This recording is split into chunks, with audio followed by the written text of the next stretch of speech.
ଅଲେଖ ଶରଣ ଅଲେଖ ଶରଣ ଅଲେଖ ଶରଣ ଅଲେଖ ଶରଣ। ଧରିକା ବାବୁ ଜୟ ଜଗନ୍ନାଥ। ଜୟ ଜଗନ୍ନାଥ, ଜୟ ଓଡିଶା, ଜୟ ଜଗନ୍ନାଥ, ଜୟ ଓଡିଶା। ଆପଣ କେମିତି ଅଛନ୍ତି? ବହୁତ ଭଲ ଅଛି। ଏବେ କଣ ପାଗ ଆପଣଙ୍କ ଆଡେ ଅଛି? ଆମର ଏପଟେ ବହୁତ ଜୋର ଖରା। ଆଚ୍ଛା ଆଚ୍ଛା। ଆଉ ଏ ଖରା ସହି ହଉନି, ଅସହ୍ୟ ଖରା ହଉଛି। ଆଚ୍ଛା। ଯାହାକି ମାଳିକାରେ ଲେଖା ରହିଛି। ଆମର ସନ୍ଥ କବି ଭୀମ ଭୋଇ ପ୍ରମାଣ ଦେଇଛନ୍ତି ଆଚ୍ଛା ଯେ ହିଙ୍ଗୁଳା ବରସିଯିବ, ଆଚ୍ଛା ଗ୍ରାମ ଦେଶ ପଡୁଥିବ। ଆଚ୍ଛା ଇଏ ସେଇ ସମୟ ଆସିଗଲା ବୋଧେ ହୁଏ ଲାଗୁଛି। ଆଚ୍ଛା କାହିଁକି ଏ ଯୋଉ ଭଳିଆ ଖରା ହଉଛି ଆଚ୍ଛା ଆଉ ଇଏ ଅଗ୍ନି ବର୍ଷା ହେଲା ଭଳିଆ ହଉଛି। ଆଉ ଲାଗୁଛି କଣ ଶୁଣା ଯାଉଛି ଯେ ଆମର 7 ଦିନ ଆହୁରି ଏଇଭଳିଆ ତାତି ହବ, କିନ୍ତୁ କହୁଛନ୍ତି ଯେ ଅଗ୍ନି ବର୍ଷା ହଉଛି। ଆଚ୍ଛା ଲୋକମାନେ କହିଲେଣି ଅଗ୍ନି ବର୍ଷା ହଉଛି, କିନ୍ତୁ ଏଥିରୁ ଆମେ ମୁକ୍ତି ପାଇବା ତାର ବାଟ କଣ? ଆଚ୍ଛା। କଣ କଲେ ଏଥିରୁ ତାତିରୁ ଆମେ ରକ୍ଷା ପାଇବା? ଲୋକମାନଙ୍କୁ ଅଂଶୁଘାତ ଧରୁଛି, ହାଟା ଧରୁଛି, ଏମିତି କି ନାନାଦି ଦୁଃଖ ଯନ୍ତ୍ରଣା ଭୋଗ କରି ମୃତ୍ୟୁବରଣ କରୁଛନ୍ତି। ଏଥିରୁ ରକ୍ଷା କେମିତି ଲୋକମାନେ ପାଇବେ? ମାଳିକାରେ କଣ ଲେଖା ଅଛି ଯେ କେଉଁ କେଉଁ ଭଳିଆ କାର୍ଯ୍ୟ କଲେ ଆମେ ଏଇ ଅସହ୍ୟ ତାତିରୁ ଅଗ୍ନି ବର୍ଷାରୁ ମୁକ୍ତି ପାଇବା? ଆଚ୍ଛା ଆଚ୍ଛା ଦେଖନ୍ତୁ, ପ୍ରଥମତଃ ମନୁଷ୍ୟ ଠିକ ସମୟରେ ଖାଦ୍ୟ ଖାଇବ ଏବଂ ଖାଦ୍ୟ ଖାଇଲେ ନାଭି ମଣ୍ଡଳଟା ଯାହାର ଥଣ୍ଡା ରହିବ ତାକୁ ଅଂଶୁଘାତ ଆକ୍ରମଣ କରିବ ନାହିଁ। ଏବଂ ଏଇ ଯେଉଁ ଅଗ୍ନି ବର୍ଷା ହଉଛି ଶରୀରରେ ତାର ପ୍ରଭାବ ସେତେ ପଡିବ ନାହିଁ। ସେଥିପାଇଁ ନାଭି ମଣ୍ଡଳକୁ ଥଣ୍ଡା ରଖିବାକୁ ହେଲେ ଆମର ଗୋଟେ ଏମିତି କି ଉତ୍ତମ ଖାଦ୍ୟ, ତାକୁ ଆଜିକାଲି ଲୋକମାନେ କେହି ଗ୍ରହଣ କରୁନାହାନ୍ତି। କଣ ଖାଦ୍ୟ ଟିକେ କୁହନ୍ତୁ? ତା ନାଁ ହେଲା ଗୁଡ। ଆଚ୍ଛା ଗୁଡ ଏବଂ ଗୋଲମରିଚ ଗୁଣ୍ଡ ଏବଂ ଲେମ୍ବୁ, ଏଇ ସର୍ବତ ଯଦି ଆପଣ ପିଅନ୍ତି ତାହେଲେ ପିଇକି ଦେଖନ୍ତୁ।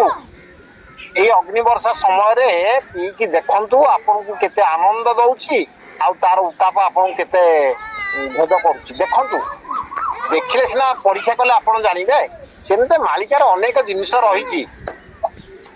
7 ଦିନ ଅନ୍ଧକାର ହବ, 7 ଦିନ ବର୍ଷା ହବ, ପ୍ରଳୟ ହବ। ଯେତେବେଳେ ଅନ୍ଧାର ହବ ଆମେ ଲାଇଟ ଖୋଜୁଛେ, ଯେତେବେଳେ ବର୍ଷା ହଉଛି ଆମେ ଛତା ଖୋଜୁଛେ। ଏଇଆ ନା କଣ ଆଜ୍ଞା? ହଁ ଆଜ୍ଞା। ସେଥିପାଇଁ ତାର ଉପଚାର ଯଦି ଆମେ ଠିକରେ କରିବା ତାହେଲେ ଆମ ଶରୀରକୁ କିଛି ଭେଦ କରିବ ନାହିଁ। ଦେଖନ୍ତୁ, ଏଇ ଖରା ମନୁଷ୍ୟ ଶରୀର ଭିତରେ ପଶିଗଲା ମାନେ ইয়াର ଉତ୍ତାପ ନାନାଦି ରୋଗ ଜାତ କରାଏ। କଣ ହୁଏ? ୟା ପରେ ଲୋକମାନେ ଯାହାକୁ ଏଇ ଖରା ତାପଟା ଯାହା ଶରୀର ଦେହକୁ ଭେଦ କରିଥିବ, ସେ ପ୍ରଥମେ ପତଳା ଝାଡା ହେଇପାରେ, ନାଳ ରକ୍ତ ଝାଡା ହେଇପାରେ, ବୁଝିପାରିଲେ କି, ବାନ୍ତି ହେଇପାରେ। ଏସବୁକୁ ନେଇକିରି ତାପରେ ଜର ଆକ୍ରମଣ କରିପାରେ। ଆମେ କହିଦବାନି ଯେ କରିବ, କିନ୍ତୁ କରିପାରେ। କିନ୍ତୁ ଏଇ ସବୁ ଜିନିଷ ଆମେ ଏଇ ସମୟରେ ଏମିତି କି କରିବା, ଆମ ଶରୀରକୁ ଜାଗ୍ରତ ରଖିବା, କିଛି ଆକ୍ରମଣ କରିବ ନାହିଁ। ସହଜେ ତ ମିନଶନି ଯୋଗ ହେଇଛି। ଏଥିରେ କିଛି କୌଣସି ସ୍ଥାନରେ ଯଦି ଲୋକମାନେ ଝାଡା ବାନ୍ତି ହେଲେ କି ଜରରେ ଆକ୍ରାନ୍ତ ହେଲେ, କିଛି ଗୋଟେ ଏଇଠି ହେଇଗଲା ଆଉ। କିନ୍ତୁ ତା ନୁହେଁ, ମାଳିକାରେ ଯାହାଟା ଲେଖା ଅଛି ସେ ସମୟ ଜାଣିବା ବୁଝିବା ବହୁତ କଷ୍ଟକର। କିନ୍ତୁ ସେ ସମୟର ଲୋକ ନାହାନ୍ତି ଯାହାକି ବୁଝିପାରିବେ। ଯେମିତିକି କଡା ଆଉ ଗଣ୍ଡା, ୟାର ହିସାବ ବର୍ତ୍ତମାନ ଯଦି ପଚରା ଯାଏ ଲୋକମାନେ କହିପାରିବେନି କଡା କଣ ଗଣ୍ଡା କଣ, କିନ୍ତୁ ଅଛି, ଲୋକମାନେ ବୁଝୁଛନ୍ତି। ସେଇ ଭଳିଆ ମାନେ ଉତ୍ତାପରୁ କେମିତି ରକ୍ଷା ପାଇବା यार एकमात्र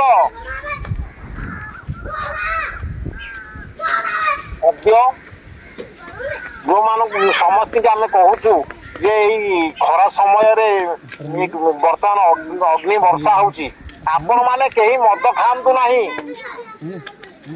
मांस खातु नहीं माछ खातु नहीं अंडा खातु नहीं कहीं मांस खाइले निजर रक्तटा गरम हम जो मनुष्य रक्तटा गरम हम तमें खरा को सही पार ना।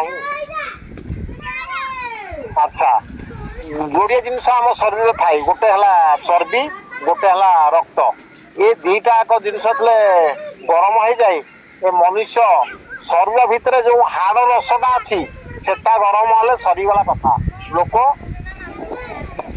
मुंड बुलेब बुझिपारे कि मुंड बुलेला माने ब्रेन स्ट्रोक धरिबो ताहार हृदय जोर रे चलिबो सेते बेले हार्ट ऊपर प्रभाव पइला अंचा से पवन बहिला ताकि केही को डॉक्टर रोकी परिबेनी केही रोकी परिबेनी।